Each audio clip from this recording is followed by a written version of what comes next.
Look, when God told me I could make 100, He showed me Tyler Perry's talent, right? And God didn't tell you nothing but no money. Hold on, how you know? I know He didn't. He don't work that way. Hold on, he may not have hold on. Let me just tell you this.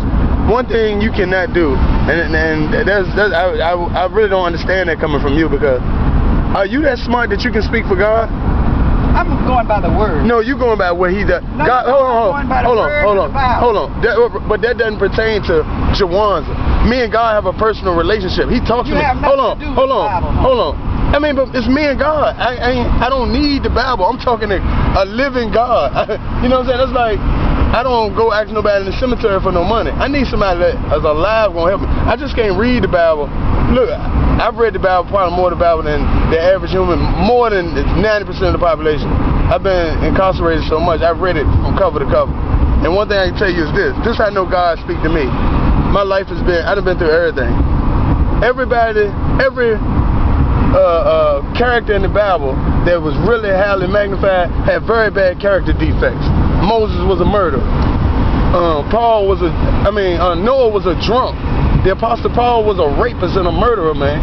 So nobody can tell me when God does and doesn't talk to me, because when I make my decisions based on God, look what happened. People offer me millions of dollars. I don't have no degrees. I dropped out of college. I'm a real dope boy. Used to selling crack and heroin. And I got all this enormous favor on my life. And people say, well, God ain't tell you that. So who you think I'm going to believe, God or the average person? I think I'm going to stick to believing God, because it's evident in my walk. But I would never tell you what God can or can't or has or hasn't said to you. I'd be the ignorantest person in the world, because that's an assumption. You don't know what God has. I can't say, Miss B, God didn't tell you. Say, well, God told me this. And I say, Miss B, you lying. He ain't tell you that. How do I know? If I wasn't there and I wasn't in your mind or in your spirit, I can't tell you what God in the Bible, God has told people to kill people, man. If you read biblically. But He can't tell me to make movies or Jawan, you can have this amount of money. He even told Solomon he'll make him the richest man ever. But he can't tell Jawanza that. I highly disagree, because I know what God told me. And my God-given talent supersedes probably any human being on this earth. No, I can't play basketball like that. But when it comes to talents and trades, I can fix anything. Probably one of the smartest. I got like a 191 IQ. The genius is 200. So, and I'm not the type of person, I don't have to chase, you know, we say church, I don't have to follow man to see God. My relationship with God is between me and Him, not nobody else. See, and I'm going to give you this, Miss B. If you married to a man, right? Say you're married to a man. Do you go to work and tell your co-workers about the sex y'all had last night? You don't, do you? Okay. That's because you have a personal relationship, right? Well, my relationship with my God is so personal, I don't have to explain it to anybody. You feel me? That's between me and God. I ain't got to go to no pastor and hear nothing on Sunday. I don't. I can talk to God right now. I don't need to pay you to talk to God. For what? I can talk to myself. I got to live my life. See, I knew once I went to prison, you know, I go to church, but I don't have to pay nobody, because my pastor ain't have to do them time when I went to prison. Although he didn't commit the crime, but I'm just saying, it was in those dark nights that I knew it was between me and God. Would you consider going to a church? I mean, I go listen. And pay nothing. You weren't obligated to pay. I mean, it ain't even about the money. Well, that's what you're focusing on. No, I'm just saying, I mean, it's about the money, but I'm just saying, I'm not conformed to the institution of religion. Okay. You feel me? Right. I'm not. You don't believe in religion. Well, I do, but to a certain extent, because once it becomes... You either is or you ain't. That's your definition. I'm not straddling the fence, but I... You gotta be over here? No, I don't. You gotta be over here. That's not true. I have my own opinion, my own record. You have? I'm gonna tell you, no, you don't. There is a middle.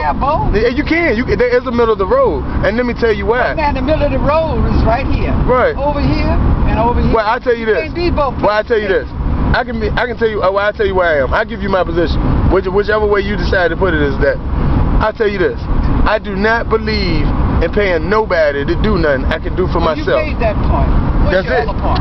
My other point is, I mean, religion. It's just funny. It's so mind-boggling to me that I hear a lot of Christians preach on about. You find me one person. People say they striving for perfection. Well, I'm not, because I'm imperfect. I never strive for perfection because I'm not trying to be perfect. I can't be. You won't reach it until you die. Right. But people, I found so many judgmental Christians. I don't want to be in church. You know what I'm saying? You micromanage my life when you've done the same thing in your life. What you're saying to me is that because of others' position, you're not going to church. I don't have to go to church to talk to God. For what? What am I going to church for? Why am I going? To get somebody all my money and do what? For what? To talk to God. I can talk to him at home. I spend more time in my house. That's the only thing we do. But my house is my sanctuary. I spend more time in my house than I do in the church. And that's what's sacred to me. Where I lay my head, where I eat my food, where I make my prayers. I don't have to go to church for what? Why am I wasting time with a bunch of people I don't think like, who are very, very judgmental? Why would I waste time like that? No, I'd rather just be at me and E. Me and E talk about God. We show God. And like today, you know, we have a lot of meetings during the week. E was telling me, he was like, yeah, I'm going to take Miss B to what you got? I want you to ride with me. I'm like, all right, we canceled everything. That's showing God to me, not just going to church, screaming hallelujah, and falling out. I mean, show me God. You ain't got to tell me nothing. Show me through your actions. You ain't got to go there and preach. I can read the Bible. I know what it means. Tell me from your life experience. Because anybody can read from the Bible and make it sound good. Show me. That's all I ask. But do you understand it? I mean, not 100%, but I understand. I'm starting to understand life, man. And what I understand in life is this: do the next best thing. Treat people like you want to be treated, and remove yourself, man, from all people that have very bad defects of character. The other day we pulled up beside a car. Dude was like, "What you looking at?" I looked in his eyes. I know he had a gun, because I made my living buying and selling guns for years. I know the impression or the physical traits. You know, I understand that type of lifestyle, so I ain't even say nothing to him. We got the car and pulled off. You know, but I mean, it's all mental, man. 100% of life is mental.